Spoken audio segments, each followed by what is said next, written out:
Hello, good morning.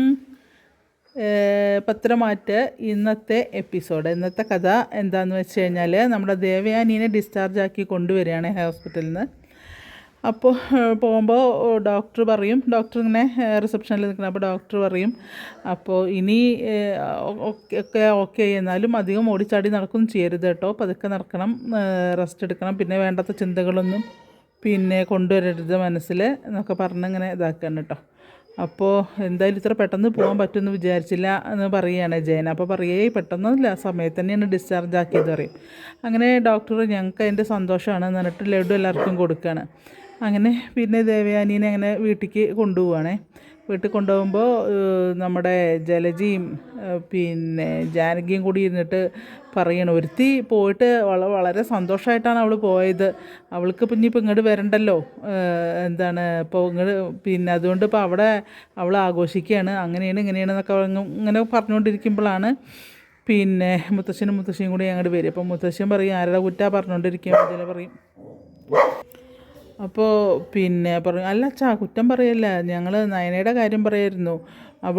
ഇനിയിപ്പോൾ എപ്പോഴാണ് അവർ മലയ്ക്ക് പോയി കഴിഞ്ഞ് വന്നാൽ അവൾ ഇങ്ങോട്ട് വരുമെന്ന് തോന്നുന്നില്ല. അപ്പോൾ അവളിപ്പോൾ അത് ആഘോഷമാക്കിയിരിക്കുകയാണ്, അങ്ങനെ ഇങ്ങനെയെന്നൊക്കെ പറയപ്പോൾ മുത്തശ്ശി അറിയും, അവളോട് ഇനിയിപ്പോൾ ഇവർ മലയ്ക്ക് പോയി കഴിഞ്ഞ് വന്നിട്ട് വന്നാൽ മതി എന്നല്ലേ പറഞ്ഞിരിക്കുന്നത് അവളുടെ അമ്മായിയമ്മ.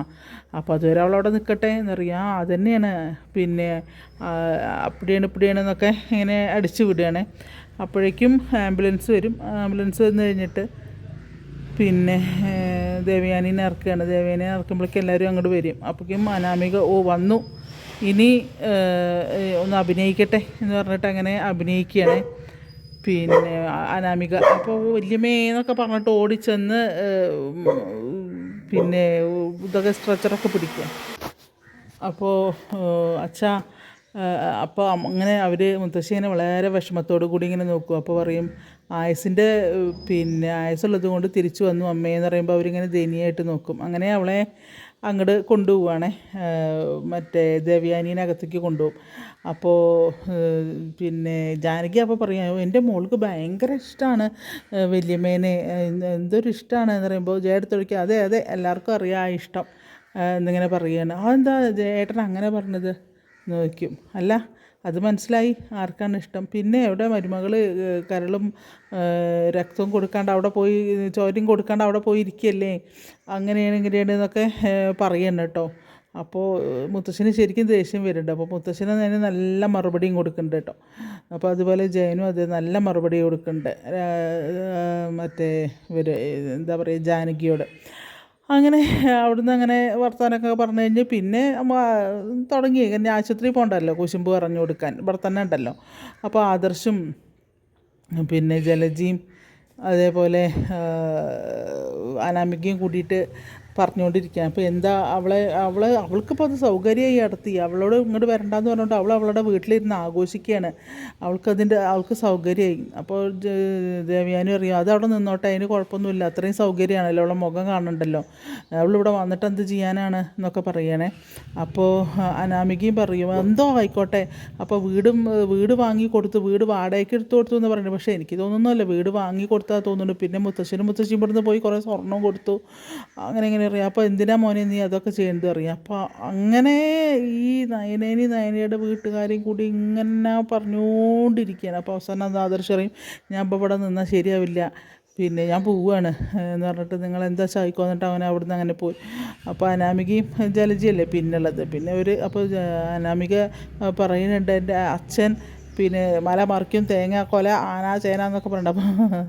അപ്പോൾ ജലജ അങ്ങനെ മനസ്സിൽ പറയും, അതെ ഇവൻ്റെ മരുമകളെക്കാട്ടിലും തനി ഫ്രോഡാണ് ഇവളെന്ന് തോന്നുന്നത്, അഭിനയത്തിന് ഇവളാണ് മുന്നിൽ എന്നൊക്കെ പറയും. അപ്പോൾ അങ്ങനെ പറയും ഇവർ രണ്ടുപേരും കൂടെ. അപ്പോൾ ഇങ്ങനെ പറയും കേട്ടോ. അപ്പോൾ പറയും, എന്തായാലും ആദർശ് വീടും ഒക്കെ കൊടുത്ത് പറഞ്ഞ് സ്വർണവും കൊടുത്ത്, അവൾക്കിപ്പം എന്തെങ്കിലും വന്നിട്ടില്ലെങ്കിൽ അവളെ കാര്യങ്ങളൊക്കെ ഭംഗിയായിട്ട് നടക്കുന്നുണ്ടെന്നൊക്കെ പറഞ്ഞ് അങ്ങനെ അവളെ കുറ്റം പറഞ്ഞുകൊണ്ടിരിക്കുകയാണേ. അത് കഴിഞ്ഞ് കാണിക്കുന്നത് ഇതാണ്, ദേവയാനിയാണ്. ദേവയാനിയല്ല, കനകയും നന്ദും കൂടെ കനക അവിടെ ഇരിക്കുമ്പോൾ നന്ദുവിനെ പതുക്കെ പിടിച്ച്, നന്ദു പതുക്കെ നമ്മളെ എന്താണ് ഇവിടെ നയനെ ഇങ്ങനെ പിടിച്ച് നടക്കുന്നുണ്ട്. അപ്പോൾ നയനെ കുറച്ച് വേദനയുള്ള പോലെയൊക്കെ നടക്കുക. അപ്പോൾ അമ്മ ഒറ്റയ്ക്ക് നടക്കാൻ നോക്കുകയാണ്. പിന്നെ നടക്കാമെന്ന് പറഞ്ഞാൽ സാഹസമൊക്കെ കാണിക്കുകയാണെന്നൊക്കെ പറയും. അത് പറയും അതൊന്നും വേണ്ട, ഒറ്റയ്ക്കൊന്നും നടക്കണ്ട എന്ന് പറയുകയാണ്. മോളെ അതിനൊന്നും ആയിട്ടില്ല എന്നൊക്കെ പറയും. ഇല്ല അമ്മേ, കുഴപ്പമൊന്നുമില്ല, എനിക്ക് പ്രശ്നമൊന്നുമില്ല, ഇപ്പോഴേക്ക് വേദനയൊന്നുമില്ല എന്നൊക്കെ അങ്ങനെ പറയും. അപ്പോഴേക്കും ആദർശ് വരും. അപ്പോൾ ആദർശ് പറയും ഇന്നിപ്പോൾ ചെക്കപ്പിന് കൊണ്ടുപോകേണ്ട ദിവസമല്ല, അമ്മയെ ഡിസ്ചാർജാക്കി വീട്ടിലാക്കിയിട്ടുണ്ട് എന്ന് പറയും. പിന്നെ ചെക്കപ്പിന് കൊണ്ടുപോകേണ്ട ദിവസമാണ്.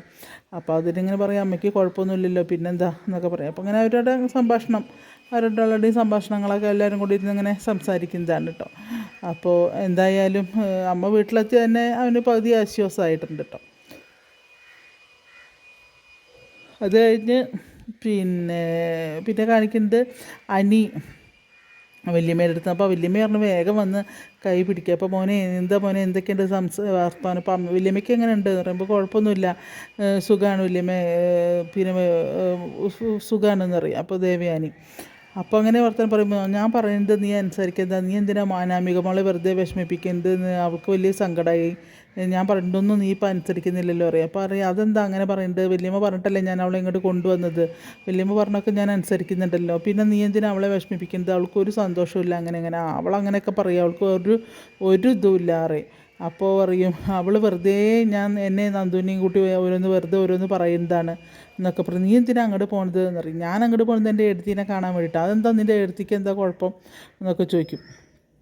അപ്പോൾ അങ്ങനെ അവിടുന്ന് അനിയായിട്ട് പറയണം. അപ്പോൾ അറിയും ആരെന്തൊക്കെ പറഞ്ഞാലും ഞാൻ എൻ്റെ എഴുത്തിനെ കാണാൻ പോകാം. എന്താ നിൻ്റെ എഴുത്തിക്ക് എന്താ വല്ല അസുഖമുണ്ടോ, അസുഖമായിട്ട് കിടക്കണതോ എന്നെപ്പോലെ ഓപ്ഷൻ ചെയ്ത് കിടക്കുകയാണോ എന്നിങ്ങനെ ചോദിക്കും ദേവയാനി. അപ്പോൾ പറയും ഞാനിപ്പോൾ എന്തായാലും ഒന്നും പറയുന്നുണ്ടില്ല വല്യമ്മേ, കാരണം ഒന്ന് ഞാൻ പറയാം, ആരെക്കാളും വലുത് എനിക്ക് ഇപ്പോൾ എടുത്തി തന്നെയാണ്, നയന എടുത്തി തന്നെയാണ്. ഞാൻ ആരെന്ത് പറഞ്ഞാലും ഞാൻ കാണാൻ പോവുകയും ചെയ്യുന്നു. അപ്പോൾ പിന്നെ എന്താണ് അനാമിക ബ്ലഡ് കൊടുക്കുമായിരുന്നു എന്നങ്ങനെ പറയണം. തരുമൊന്നുമില്ല, തരാമെന്ന് പറഞ്ഞല്ലോ, തരില്ല. ആ സ്ഥാനത്ത് എൻ്റെ നയനെടുത്തിയാണെങ്കിൽ തീർച്ചയായും ചെയ്യും. അവൾ തിരിഞ്ഞു നോക്കില്ല, അങ്ങനെ എങ്ങനെയെന്നറിയും. അപ്പോഴൊക്കെ എനിക്ക് സങ്കടമാണ്, കാരണം എല്ലാവർക്കും സങ്കടമാണ് അവളെ നയനേനെ ഇങ്ങനെ പറയുന്നത്. ഇത്രയും കാര്യങ്ങളും ചെയ്തിട്ടും ദേവയാനി ഇപ്പോൾ അങ്ങനെ അനി പറയുന്നുണ്ട്, വല്യമ്മ ഒരിക്കൽ എല്ലാം മനസ്സിലാക്കും, അപ്പോഴേ വല്യമ്മയ്ക്ക് അറിയുള്ളൂ നയനെടുത്തിയുടെ വില എന്താണെന്നുള്ളത് എന്നിട്ട് അവനങ്ങനെ ഇറങ്ങിപ്പോകുമ്പോൾ ദേവയാനി ഇങ്ങനെ ആലോചിക്കുകയാണ്. അത്ര തന്നെ ഉള്ളൂ കേട്ടോ, ആലോചിക്കും തന്നെയുള്ളൂ.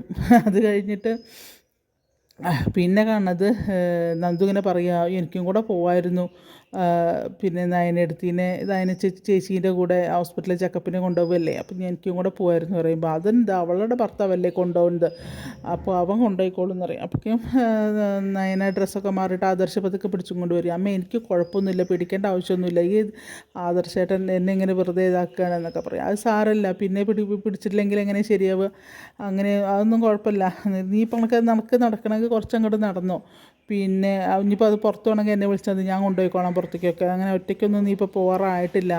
അപ്പോൾ അവൾ പറയും എനിക്ക് കുറച്ചെങ്കിലും മാറി, ഇന്നിപ്പോൾ ഡോക്ടർ തുള്ളിച്ചാടി നടക്കാൻ പറ്റുമെന്ന് പറഞ്ഞു കഴിഞ്ഞാൽ ഞാൻ അച്ഛൻ്റെ കൂടെ കടയിൽ പോയിരിക്കുമായിരുന്നു, അച്ഛനൊരു സഹായമായില്ലേ, അതൊന്നും വേണ്ട എന്ന് പറയും ആദർശ്. അപ്പോൾ അവിടുന്ന് അവസാനം അവർ പോവാം, ഞങ്ങളെന്തായാലും പോയിട്ട് വരട്ടെ, ഹോസ്പിറ്റലിൽ പോയിട്ട് വരട്ടെ എന്ന് പറഞ്ഞിട്ട് അങ്ങനെ രണ്ടാളും കൂടെ പോവുകയാണ്. അപ്പോൾ ദേവയെ നമ്മളെ കനക പറയാണ്, ഇപ്പോൾ പണ്ട് അവർ തമ്മിൽ വഴക്കുണ്ടാക്കി ആയിട്ടാണ് അവരുടെ കല്യാണം കഴിഞ്ഞത്, പക്ഷേ അന്നേ അവർ ഇങ്ങനെ സ്നേഹത്തിലാണെങ്കിൽ ദർശമോൻ ഇപ്പോൾ കൈവെള്ളയെ കൊണ്ട് നടന്നിരുന്നു മോളെ എന്നറിയാം. ഇപ്പോഴും അങ്ങനെ തന്നെയാണ് അമ്മേ, അവർ തമ്മിൽ നല്ല സ്നേഹം, അങ്ങനെ തന്നെ പോട്ടെ, അവർ സ്നേഹമായിട്ട് കഴിയട്ടെ എന്നറിയാം. അപ്പോൾ എപ്പോഴും അപ്പോൾ നവ്യയെ കാണിക്കുന്നില്ല കേട്ടോ, നവ്യ മിഞ്ഞാന്ന് നല്ല അടിപൊളി ഡയലോഗൊക്കെ അടിച്ച് പോയതാണ്, അതുകൊണ്ട് നവ്യ എന്ന് കാണിക്കുന്നില്ല.